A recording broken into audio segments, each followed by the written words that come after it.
is not introduced, and that is the parents. Democratic Senator Barack Obama could possibly become the first African-American president of the United States. That would be a milestone for a country that began allowing blacks to vote only some 40 years ago. Political observers say the moment Obama launched his campaign, it was inevitable that race would become an issue.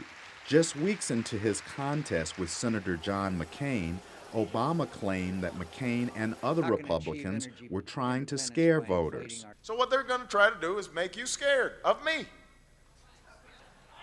He doesn't look like all those other presidents on those dollar bills, McCain accused Obama of raising the race issue. Race will not have any role in my campaign, nor is there any place for it. The debate over race and Obama's candidacy has exposed differences between voters who live in urban and those in rural areas. In his Democratic Party primary battle against Senator Hillary Clinton, Obama was unable to win a majority of white working-class voters in rural communities in several large states. VOA surveyed voters in Lewistown, Pennsylvania, a rural community that traditionally supports Republican candidates. 18-year-old Allison Bubb says she's skeptical about Obama. I don't think America's ready for anything new. I mean, it's just, my friends that I talk to, I don't think we're ready. I think we need to just skip this vote and just keep going like we usually do with the white older male to do it. So.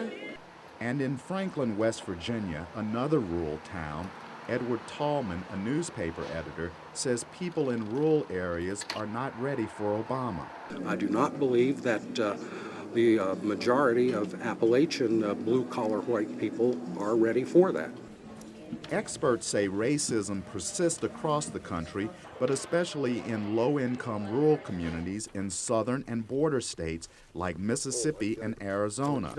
Curtis Gans is a professor at American University in Washington. What we know is that he can't win in Alabama and Mississippi and Louisiana and probably South Carolina and Georgia.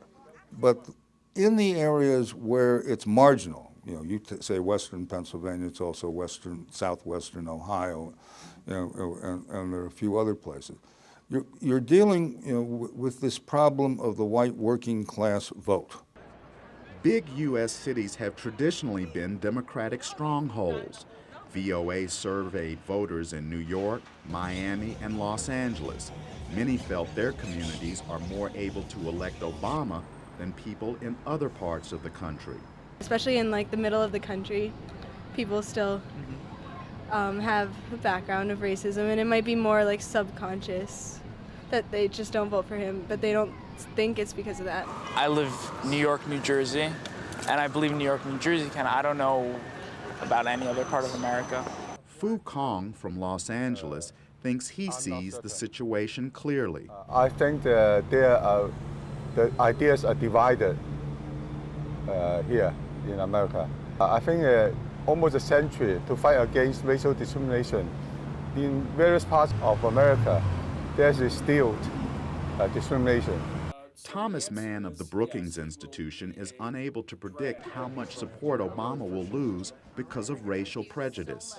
I don't know whether it's 2%, 4%, 6%, 8%, and whether it's felt mainly among people who would never vote for a Democratic candidate already, or whether it's among Democrats who won't vote Democratic because their nominee is African American.